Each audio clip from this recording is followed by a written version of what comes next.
NASCAR has a driver respect issue. Everybody knows this, except NASCAR themselves. Yo, what's up everyone? My name is Jet. Welcome back to the episode of Inside Lines. We got a special video for y'all. Hope y'all having a great day. Before we get into it, if you haven't already, don't forget to leave a like and subscribe for more content. Thank you so much for all the comments that you showed on the last video. A lot of comments regarding my thoughts on the race. I'm so happy that a lot of you appreciated my point of view of what took place. But this is kind of a part 2 to what happened Sunday at COTA. And the thing that we're going to talk about is driver respect. We're going to do a deeper dive into it because now we're seeing the reaction from it, from drivers, from fans, and from NASCAR themselves. Now, obviously, if you watch the race at COTA, everything from lap 1 to lap 55, I think, was great. Fantastic race. The last 10, 11 laps was absolute garbage. Countless times going to turn number 1, drivers giving each other no room, no space, no respect, using other cars as the brakes, or just hitting them out off the track in order to gain a position.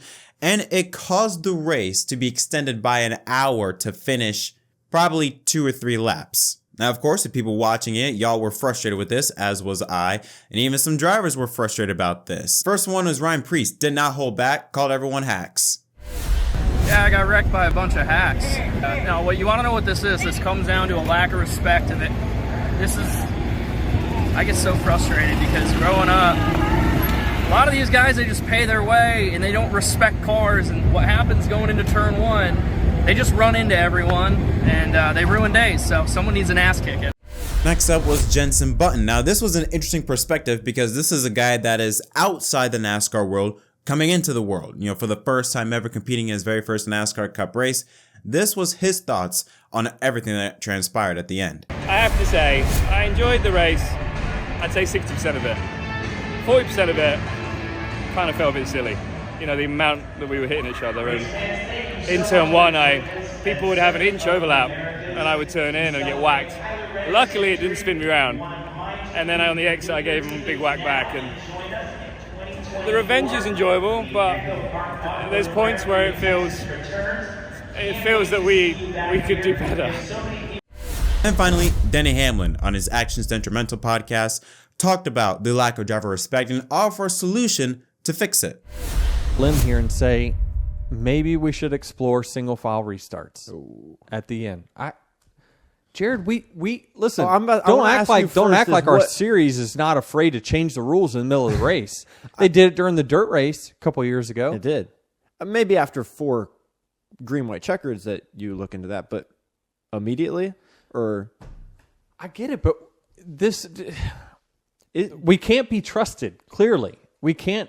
We can't be trusted. I mean, Kimi Räikkönen at the airport says it's stupid. We bumper cars. It's ridiculous. Like that's what he said. There was also a good impression there of Kimi Räikkönen. Well, earlier today, NASCAR themselves released a statement talking about what transpired at the end of the race.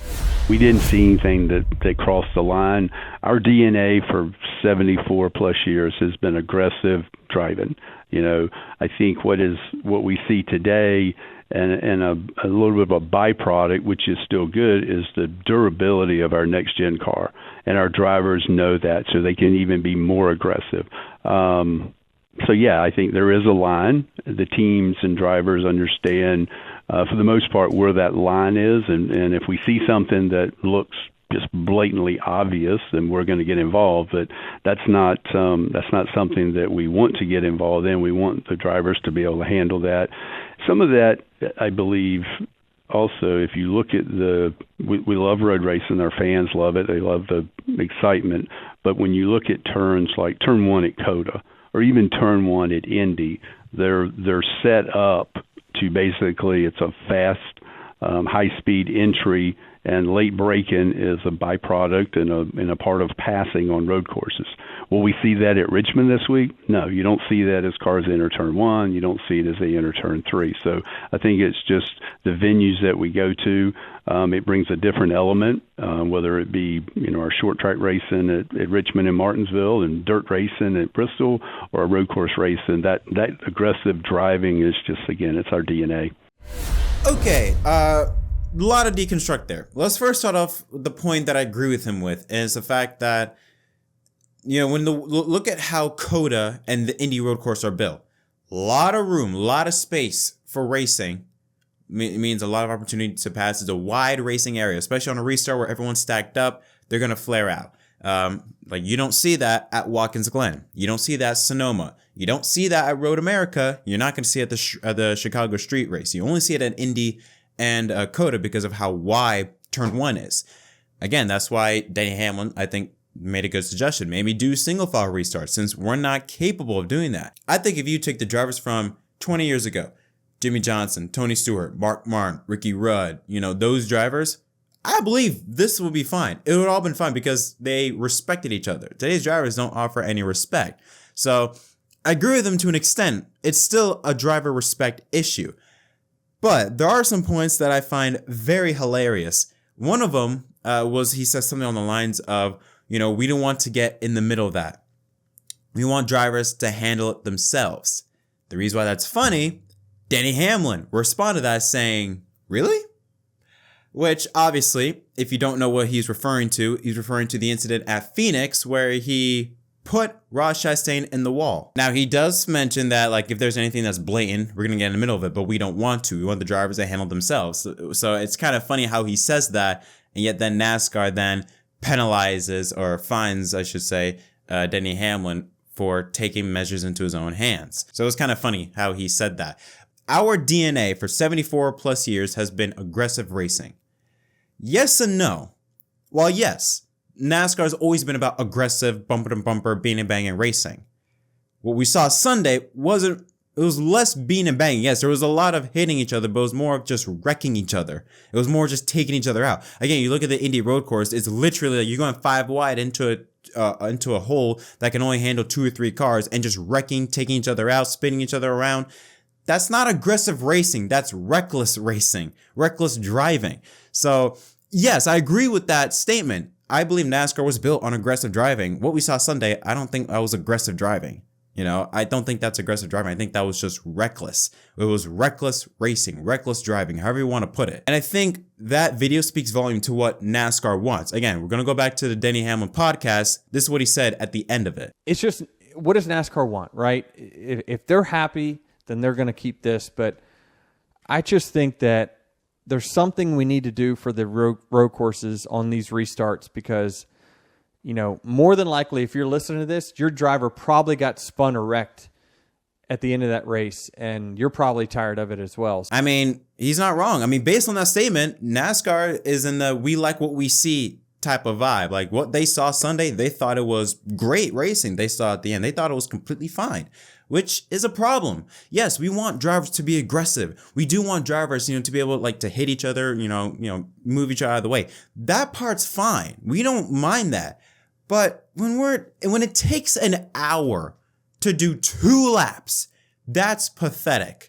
When you have Kimi Räikkönen and Jenson Button going out saying that this is, come on, we can do better than that, or bumper car, this is bumper cars, this is ridiculous. Jordan Taylor also commented on it. Honestly, I've never seen anything like that in my whole life. If someone came over to the sports car side and did that, they'd be ejected out of the race immediately. And to be honest, he was the one that was hitting other drivers, but that's only because he was getting hit around. And he's like, someone's smashing me, I might as well do the smashing to someone else. Anyways, the point still stands that yeah, aggressive racing. We love aggressive racing, but there is a line. Like Elton mentioned, there is a line. On Sunday, we went over that line in terms of aggression. I think there was a line of aggression. We went over that on Sunday in the last handful of laps, or the last 2 laps or 7 laps with the multiple overtimes. You know what I mean? We went over that by a mile. You cannot just keep wrecking each other every single time and not have some form of hey, let's get our act together. You cannot expect fans to take this seriously when nothing is being done about it. Again, everyone's saying that, what are we doing out here? Everyone's saying that this is stupid, this is ridiculous, this is bumper cars, we're getting hit around, we're doing this, doing that. Nobody's happy about the finish of the race except NASCAR, it seems, which is a big, big issue. Also, something I want to note out that what Elton said in the video, that because the next gen cars are so durable, that drivers are just going to be even more aggressive, which is true. Obviously, if you have a car that can handle a lot, you're going to do a lot more. You're going to push the limit a lot more. It's up to NASCAR, the sanctioning body, to hold drivers back. Sometimes you have to help drivers before they can help themselves. Like, help us from ourselves almost. That's how NASCAR has to handle this situation. NASCAR has a problem with a lack of driver respect. Everybody seems to know it except NASCAR themselves, and they are happy with what they see.